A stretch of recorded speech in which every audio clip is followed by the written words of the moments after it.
बिस्मिल्लाहिर्रहमानिर्रहीम। Pakistan education system Nankana Sahib, Mohammad Asim he is your tutors computer science आपसे मुखातब है। डियर स्टूडेंट्स, आज हमारा लेक्चर नंबर 9 है। इसके अंदर हम डिस्कस करेंगे वेरिएबल डिक्लेरेशन क्या होते हैं। काफ़ी अहम आर्टिकल हमारा आज का। डियर स्टूडेंट्स, ये सारे प्रोग्राम की बेस है जिसमें हम लोगों ने सारी आगे नेक्स्ट चैप्टर्स के अंदर हमने इसको पढ़ने हैं। उसके अंदर हमने आज पढ़ेंगे व्हाट इज़ वेरिएबल डिक्लेरेशंस और व्हाट इज़ वेरिएबल इनिशियलाइजेशन। आज हमारे 2 आर्टिकल्स हैं, इसमें 2 टॉपिक डिस्कस करेंगे इस लेक्चर्स के अंदर। वेरिएबल्स क्या होते हैं और वेरिएबल डिक्लेरेशंस और इनिशियलाइजेशन या फिर वेरिएबल्स क्या होते हैं।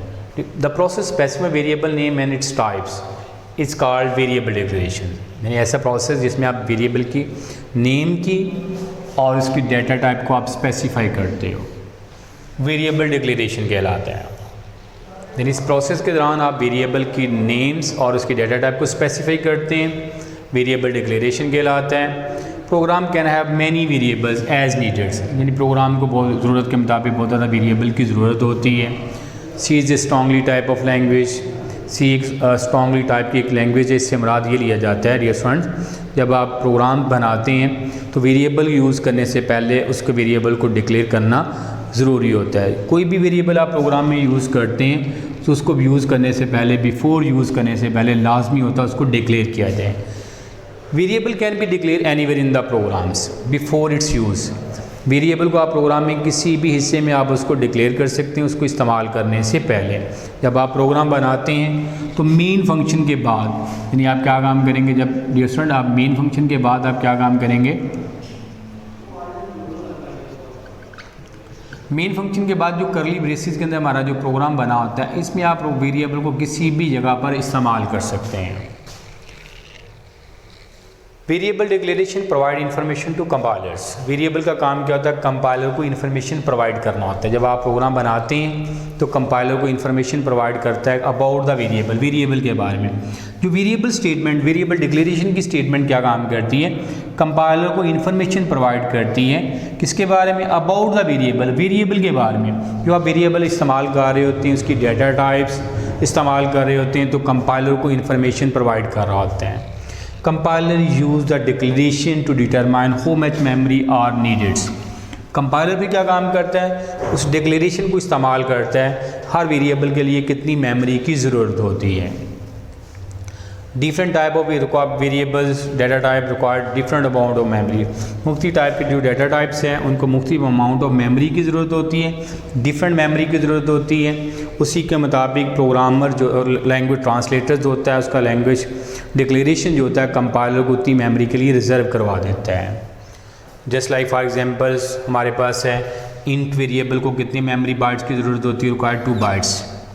फॉर एग्जाम्पल हमारे पास एक इंट डेटा टाइप है, उसके लिए कितनी बाइट्स की ज़रूरत होती है, 2 बाइट्स है। एक करैक्टर वेरिएबल है उसके लिए 1 बाइट की ज़रूरत होती है। इसी तरीके से अगर आप फ्लोट वेरिएबल को यूज़ करते हैं तो फ्लोट वेरिएबल के लिए जो रिक्वायर्ड मेमोरी होती है वो 4 बाइट्स होती है।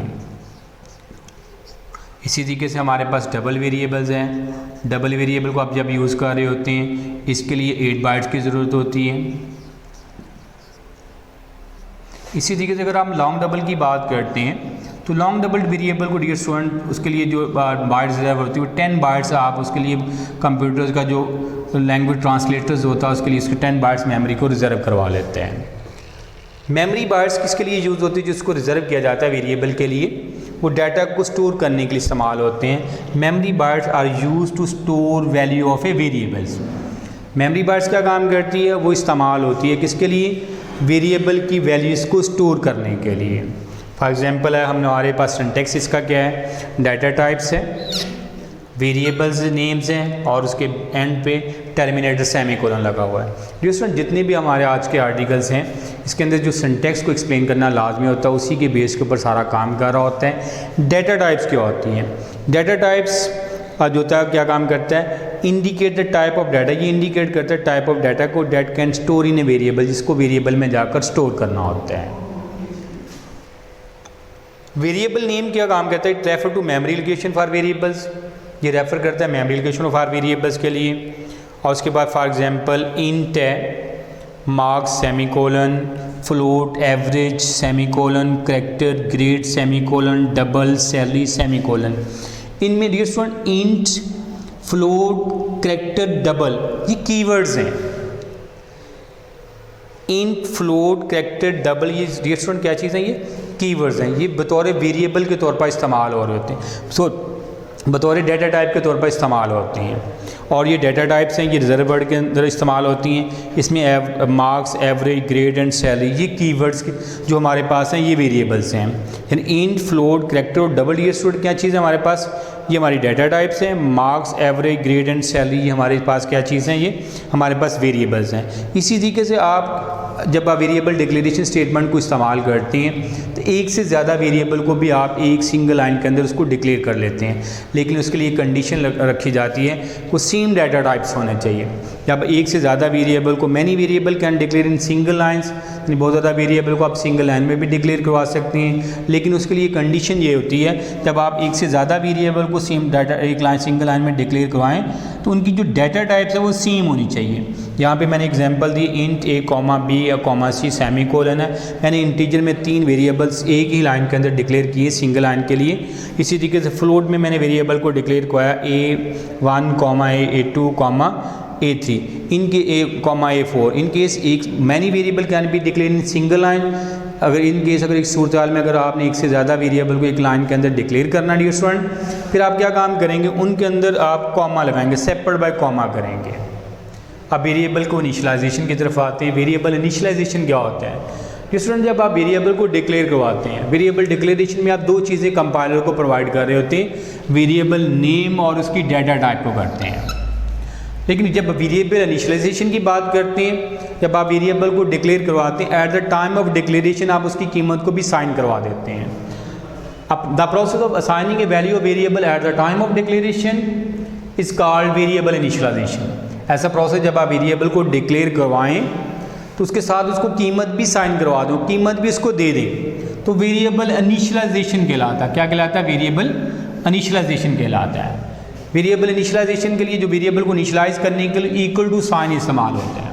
वेरिएबल को इनिशियलाइज करने के लिए स्टूडेंट क्या इस्तेमाल होता है? इक्वल टू साइन इस्तेमाल होता है। वेरिएबल डिक्लेरेशन में 2 चीज़ें दी जाती थी, variable name and its types. लेकिन वेरिएबल डिक्लेरेशन, वेरिएबल इनिशियलाइजेशन के अंदर हम लोग क्या काम करते हैं डियर स्टूडेंट? उसके वेरिएबल के नेम और उसकी डाटा टाइप के साथ उसको वैल्यू भी साइन करवा देते हैं। तो लिहाजा क्या होगा? Eight the time of declaration जब आप वेरिएबल को कीमत देंगे तो वेरिएबल इनिशियलाइजेशन कहलाता है। Name of variable only written on the left sides and value is written on the left right side of the equal to sign. जो variable का नाम होगा वो आप लेफ्ट साइड पे लिखेंगे और उसकी वैल्यू जो होगी आप कहाँ पे लिखेंगे? Right side of the equal to sign. Suppose कर लें आप क्या काम करते हैं? a = 10, int a = 10। अब यहाँ पे देखें, ये हमारा इक्वल टू साइन है, ये उसकी लेफ्ट साइड पे मैंने वेरिएबल को लिखा है और उसकी ये राइट साइड वहाँ पे क्या लिखा मैंने? उसकी वैल्यू को लिखा है। जब आप वेरिएबल को डिक्लेयर करवाते हैं उसके टाइम के साथ उसको कीमत भी देते हैं। जब कीमत देते हैं तो dear student equal to sign की 2 साइड्स हैं, लेफ्ट साइड और राइट साइड। जो वैल्यू जिसको आपने साइन करो, वैल्यू जो वेरिएबल को देनी होती है उसको लेफ्ट साइड पे लिखा जाता है और कीमत उसको साइन करवाना होता है उसको राइट साइड पे लिखा जाता है। Compiler automatically locate the required memory for variables. Compiler भी क्या काम करता है? वो ऑटोमेटिकली मेमोरी को लोकेट कर लेता है, उसके लिए मेमोरी उतनी रिजर्व कर लेता है वेरिएबल्स के लिए। मेमोरी लोकेशन में content some data. Some time ये भी होता है कि मेमोरी कुछ पहले से डाटा रखती हो, मीनिंगलेस फॉर द प्रोग्राम, जो प्रोग्राम के लिए वो मीनिंगलेस होते हैं। जब आप वेरिएबल को आप यूज़ कर रहे होते हैं, सम टाइम ऐसा होता है कि जब आप वेरिएबल यूज़ करते हैं तो मेमोरी लोकेशन में पहले से डाटा मौजूद होता है, तो मीनिंगलेस डाटा जो होता है वो गार्बेज वैल्यू कहलाता है। मीनिंगलेस डाटा कौन सा कहलाता है? गार्बेज वैल्यू कहलाता है। जो पहले से डाटा किस मेमोरी में पड़ा होता है, जब आप वेरिएबल को डिक्लेयर करवाते हैं सम टाइम ऐसा भी हो जाता है उसमें कुछ डाटा पड़ा होता है, वो मीनिंगलेस डाटा कहलाता है। मीनिंगलेस डाटा क्या कहलाता है? गार्बेज वैल्यू कहलाता है। It may produce unexpected result during the program execution. जब प्रोग्राम चलता है तो वो क्या काम करता है? वो अनएक्सपेक्टेड रिजल्ट को प्रोड्यूस कर रहा होता है, आपको गैर यकीनी नताज होते हैं, रॉन्ग रिजल्ट आ रहा होता है। All variable should be initialized to avoid this problem. अगर आप इस मसाइल से बचना चाहते हैं, अवॉइड करना चाहते हैं, तो जब भी आप प्रोग्राम को यूज़ करें, प्रोग्राम में इस्तेमाल करें, या आप वेरिएबल डिक्लेरेशन की बात करें तो उस वक्त आप वेरिएबल को इनिशियलाइज कर लें ताकि इस मसाइल से आप बच सकते हों। इसका डियर स्टूडेंट सिंटैक्स क्या होता है? डाटा टाइप है, नेम वेरिएबल है, equal to sign, value and semicolon. सबसे पहले क्या होगा, वही सारे का सारा सिंटैक्स है, डाटा टाइप, वेरिएबल नेम। जिस यहाँ पे आपने इक्वल टू साइन डालना और वैल्यू लिख देनी है, इक्वल टू साइन डालना है और आगे वैल्यू लिख देनी। डाटा टाइप क्या होता है, indicate the data type of the variable to be initialize. ये इंडिकेट करता है डाटा टाइप को जिसको आपने इनिशलाइज करना होता है। आया इंटीजर में है, कैरेक्टर में है, फ्लोट में है, लॉन्ग में है, डबल में है, स्ट्रिंग में है, ठीक है। उसी के बारे में आगे कहता है वेरिएबल नेम क्या होता है, it name of the variables to be initialize होते हैं। और उसके बाद इक्वल टू साइन जो होता है, इसे असाइनमेंट ऑपरेटर भी कहा जाता है। सी लैंग्वेज के अंदर जब आप बात करते हैं, इक्वल टू साइन जो होता है वो असाइनमेंट ऑपरेटर्स कहलाते हैं। ये क्या काम करता है, वेरिएबल को कीमत साइन करने के लिए इस्तेमाल होता है। वैल्यू क्या काम करता है डियर स्टूडेंट, ये वैल्यू जो होता है ये sign the initialize the value variables. Value जो क्या काम करती है, वेरिएबल को इनिशियलाइज करने के लिए इस्तेमाल होती है, वैल्यूज़ देने के लिए इस्तेमाल होती है। For example int n equal to 100, int x equal to 50, y equal to 75, z equal to 100। यहाँ पे मैंने पहली एग्जांपल में एक वेरिएबल को इनिशियलाइज़ किया है। डियर स्टूडेंट, आप सिंगल लाइन के अंदर एक से ज़्यादा वेरिएबल को भी आप इनिशियलाइज़ कर सकते हैं। अगर आप एक से ज़्यादा वेरिएबल को इनिशियलाइज़ करना चाहते हैं तो उनके दरमियान में आप क्या लगाना पड़ेगा, आपको कॉमा लगाना पड़ेगा। उसको सेपरेट किससे करना पड़ेगा, आपको कॉमा से करना पड़ेगा।